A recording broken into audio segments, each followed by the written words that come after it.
Solo Leveling a popularisé un fantasme, celui de devenir un dieu. Cet animé nous a matrixé à cause de l'ascension de son protagoniste. Sung Jin-woo est un personnage sombre mais d'un charisme rare, ce qui explique en partie le nombre de récompenses décrochées par l'animé. Reste jusqu'au bout, tu vas apprendre à te reconstruire grâce à Solo Leveling. Attention, cette vidéo contient des spoils, la saison 1 et 2 de l'animé étaient réalisées à partir de celui-ci. Solo Leveling, à la base, c'est l'histoire d'un monde dans lequel des portails apparaissent depuis 10 ans sans que personne ne sache pourquoi. À l'intérieur se trouvent des créatures. Et c'est là que tout se complique. Si personne élimine le boss du portail, les monstres débarquent dans le monde réel. On dit alors que le portail est rond. Heureusement, l'humanité aussi possède ses propres armes. Des chasseurs se sont éveillés. En gros, ce sont des humains avec des pouvoirs en plus. On se demande alors d'où proviennent-ils. En fait, n'importe qui peut éveiller des pouvoirs du jour au lendemain. Dès lors, le nouveau chasseur peut aller combattre des monstres dans les donjons. Avant ça, il doit passer à l'association des chasseurs pour connaître son rang. Oui, les chasseurs sont classés du rang E, le plus faible, jusqu'au rang S, les plus forts. La spécificité de Solo Leveling, c'est que personne ne peut changer son rang après attribution. Tout est déterminé par l'éveil. Et pas de chance, notre protagoniste est de rang E. Il s'appelle Sung Jin-woo et a reçu le surnom de chasseur le plus faible de l'humanité. En fait, son niveau est dramatique. Lorsqu'on teste sa puissance, on se rend compte qu'il est à peine plus fort qu'un civil. S'il continue ce job, c'est parce qu'il a besoin d'argent. Mais un jour,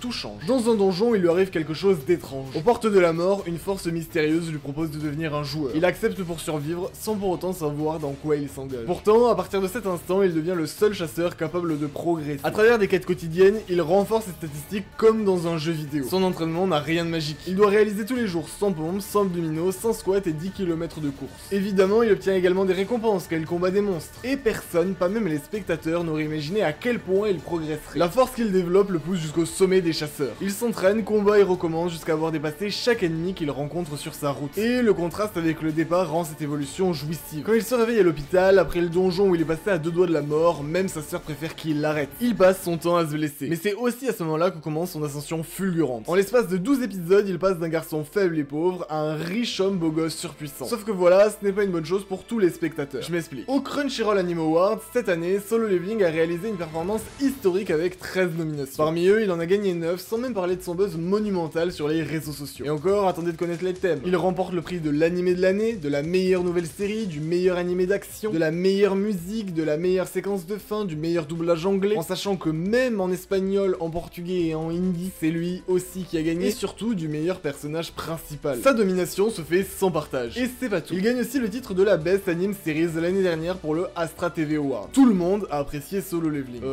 Tout le monde? Non, pas tout à fait. En réalité, cet animé est considéré comme surcoté par beaucoup, et les arguments avancés sont solides. Selon les haters, la construction de l'univers est simple, peut-être trop. On a parfois l'impression que les systèmes sauvent comme par magie Jin-woo de situations périlleuses. Et ce serait loin d'être le seul problème. Les personnages aussi seraient simples, peut-être trop. Vous connaissez le nom de qui à part Jin-woo, vous? Ouais, pas grand monde. Sans oublier que le scénario aussi est simpliste. Jin-woo détruit ses ennemis peut-être avec trop de facilité. Et ce n'est toujours pas terminé. Certains considèrent que l'animé entier est beaucoup trop centré sur son protagoniste. C'est vrai que ça, l'ascension de Jin-woo, personne n'aurait regardé Solo Leveling. D'ailleurs, en parlant de son évolution, il progresse vite, une fois de plus, peut-être trop vite. Beaucoup de spectateurs se sont sentis déconnectés de Jin-woo qui devient trop différent au rythme que ses pouvoirs augmentent. Mais certaines personnes ont vécu l'œuvre d'une façon bien différente. Dès le début de l'animé, la majorité des spectateurs se sont identifiés à Jin-woo. C'est facile parce qu'il représente nos failles, nos défaites, nos manques de confiance. Il doit se reconstruire de zéro. Il est trahi par ses alliés et nous avons pitié de lui. Et c'est parce que nous nous sentons proches de ce personnage qu'il va parvenir à nous faire rêver pendant les 2 premières saisons de l'animé. Jin-woo progresse et surtout il nous donne envie de progresser aussi. Et l'auteur a tout calculé. Jin-woo devient un gigantesque aura farmer. La série entière est construite pour le mettre en lumière. Et donc forcément à côté il y a des lacunes ailleurs. Mais est-ce que ça fait de Solo Leveling un mauvais animé pour autant? Selon moi, pas du tout. Qu'est-ce que vous attendez d'une œuvre d'art? Perso, j'évite d'en juger une à l'aide de calcul. Bah ouais, sinon je ferais des maths. Non, moi je juge une œuvre à ce qu'elle me fait ressentir. Je juge une œuvre à l'impact qu'elle a sur moi. Et Solo Leveling fait partie de ces œuvres qui réussissent si bien une chose qu'elles atteignent leur objectif sans être parfaites dans tous les domaines. Même si ça fonctionne pas sur tout le monde, on est beaucoup à admirer Jin-woo. Et c'est justement parce qu'on l'admire qu'on a envie de devenir meilleur grâce à lui. Sans tout cet aura farming, la motivation qu'il apporte n'aurait pas été aussi grande. Je peux vous donner une tonne d'exemples et vous allez comprendre à quel point ce charisme repose sur un travail minutieux de l'auteur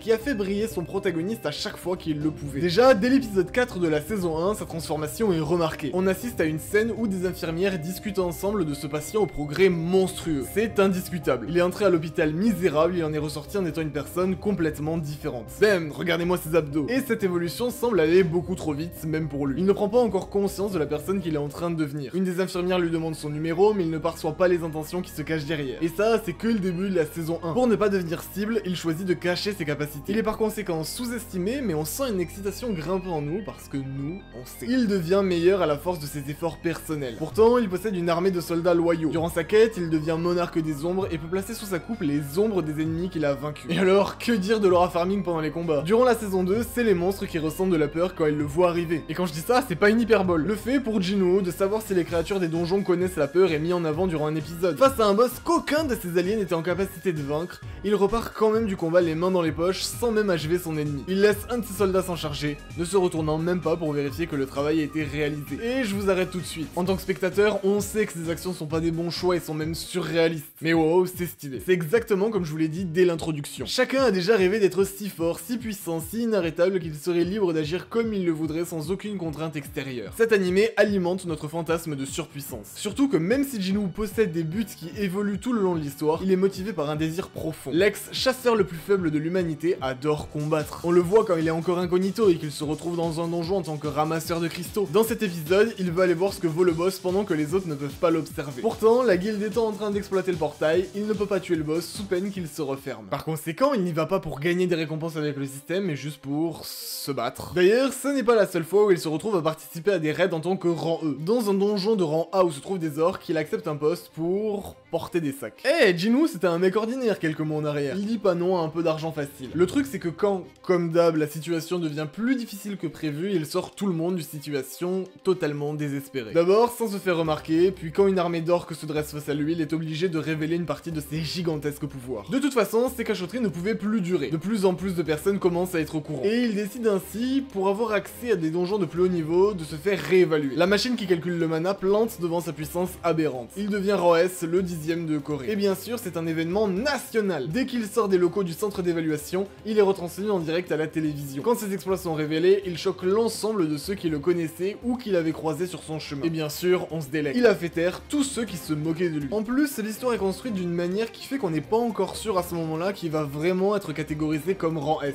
Donc, on est vraiment choqué aussi. Mais la reconnaissance des autres commence bien avant cet épisode. Il a du succès auprès des femmes et de tous ceux qui cherchent des alliés forts pour parcourir les donjons. Et croyez-moi, l'aura farming n'est toujours pas terminé. Il a un dragon. Un dragon. Et c'est vrai que notre Jinwoo est fort, mais malgré quelques indices qui nous montreraient qu'il serait plutôt dans le haut du panier, rien ne nous permet réellement de le situer. Sauf que, problème résolu. Avant le raid sur l'île de Jeju, il combat contre un autre chasseur. Ce gars est plus ou moins le chef des chasseurs japonais. Pour gagner, il doit attraper son poignet. Rappelez-vous qu'il attrape sa main pour que le combat ne s'arrête pas. La fin de la saison, bien loin de ralentir sur l'aura farming, l'accentue encore. Au départ, il ne participe pas au raid pour éliminer les fourmis monstrueuses. Pourtant, suivant la performance des autres chasseurs à la télévision, il constate que le roi des fourmis, Beru, est beaucoup trop fort même pour une équipe composée d'une dizaine de chasseurs de rang S. Heureusement, en prévision, il avait caché des soldats à lui dans l'ombre de ses alliés. Alors, quand le bon moment arrive, il utilise sa capacité échange depuis le toit, ce qui lui permet d'inverser sa place avec une de ses ombres. Cette prouesse lui permet d'arriver sur place sans que personne ne sache comment. Pour moi, ce move marque le pic émotionnel de la saison 2. Quand j'ai compris comment il allait se rendre sur place, j'ai quasiment crié. Pour les autres, la situation était désespérée et personne n'aurait survécu s'il avait dû se rendre sur l'île d'une façon classique. Et bien sûr, parce que l'auteur sait qu'on adore voir les autres personnages s'extasier sur les performances de Jinwoo, il nous donne ce que l'on veut. Le combat contre Beru est diffusé à la télévision. Pourtant, si après l'élimination de la reine, le monde entier s'était réjoui, depuis l'arrivée du roi, la situation s'est compliquée. La situation c'est vraiment compliquée. Beru vient de mettre en échec l'ensemble des chasseurs de rang S de Corée et du Japon. On a vu la tête des plus grands soldats de l'humanité quitter leur corps sans même qu'ils ne puissent combattre. Sauf que, comme vous le savez, Jinwoo inverse la situation. Le contraste entre son niveau et celui des autres chasseurs est colossal. Même les plus forts de ses collègues sont rangés au rang de spectateurs et ne comprennent rien à ce qui se passe sous leurs yeux. Et nous, on est émerveillés. L'animation est magnifique. Dites-vous qu'il a fallu 1 an pour préparer ce combat entre Sung Jinwoo et Beru. Et heureusement, le public a été au rendez-vous. À la fin de la saison 2, Jinwoo nous quitte avec un dernier moment d'aura farming. Il vient de se retrouver dans un portail rouge ultra dangereux pour n'importe quel chasseur. Pourtant, notre protagoniste n'est pas, mais alors pas du tout paniqué. Il place ses soldats en rang et traverse cette haie d'honneur en se demandant qui sera sa prochaine cible. Quel sera son prochain objectif. Et derrière notre écran, on a déjà hâte de le retrouver pour une 3e saison. Même si j'ai pas abordé tous les événements qui montrent que Jinwoo est le personnage principal, vous voyez à quel point l'auteur a calculé son coût. Même si Solo Leveling a commencé sous forme de webtoon en 2016, il s'ancre dans la génération TikTok où tout doit aller vite. Chugong, son auteur, a réussi à capter puis conserver l'attention de ses spectateurs avec une constance remarquable. Derrière, je le répète, mais l'œuvre est loin d'être parfaite, d'où l'incompréhension de certaines personnes. Parce que si Solo Leveling déclenche des émotions chez beaucoup, l'animé ne marche évidemment pas sur tout le monde. Donc si vous pensez que Solo Leveling c'est surcoté, je vous comprends aussi. Je peux vous comprendre si vous estimez que c'est Frieren qui aurait dû gagner le titre de l'animé de l'année. Maintenant que vous ayez aimé cette série Et ou non, pensez à l'impact qu'elle a eu sur certaines personnes. Parce que Solo Leveling, ce n'est pas que de l'aura farming. Comme le dit Jinwoo, la croissance ne se produit pas lorsque les choses sont faciles. C'est lorsque nous affrontons les défis et surmontons nos limites que nous grandissons vraiment. Solo Leveling, c'est un combat contre le destin. Parce que notre protagoniste ne doit pas sa réussite qu'au système. Il aurait pu jouer la prudence et progresser énormément avec les quêtes quotidiennes avant de rentrer dans un donjon. Pourtant, il préfère prendre des risques pour progresser plus vite. Solo Leveling, c'est une métaphore. Dans un monde où tout le monde a tendance à considérer que nos capacités et qui on est sont figés, une personne qui se lève et qui décide de se battre peut devenir à son tour un solo leveler. Parce que la véritable force ne se trouve pas dans la puissance de vos capacités, mais dans la puissance de votre volonté. Est-ce qu'il vous est déjà arrivé de vous maudire parce que vous n'étiez pas assez fort pour atteindre vos objectifs, peu importe le domaine? Si oui, alors vous êtes comme Jinwoo. Sa principale motivation pour changer, c'était qu'il détestait sa faiblesse. S'il parvenait à continuer à avancer, c'est pour sa sœur, sa mère, pour les personnes qui comptaient sur lui. Mais grâce à son évolution, il a enfin arrêté de survivre pour commencer à vivre. À vous de libérer votre potentiel comme Jinwoo l'a fait. En tout cas, je pense que cet animé a fait du bien à l'humanité. Pour motiver les autres, des développeurs ont même repris le concept. Perso, je l'utilise pas parce que j'aime déjà beaucoup la manière dont j'organise mes séances. Mais il y a une application sportive inspirée du concept de quête quotidienne et de rang qui est disponible sur votre store. Imaginez le nombre de personnes qui ont commencé le sport avec cette application ou même avec Solo Leveling en général. Imaginez le nombre de personnes qui ont commencé à travailler pour devenir meilleurs grâce à cet animé. Parce que oui, vous n'êtes pas obligé de vous arrêter au sport. Si vous voulez un système dans la vraie vie, créez-le vous. C'est moins compliqué qu'il n'y paraît. Croyez-moi ou non, mais j'appelais ma méthode d'organisation le système des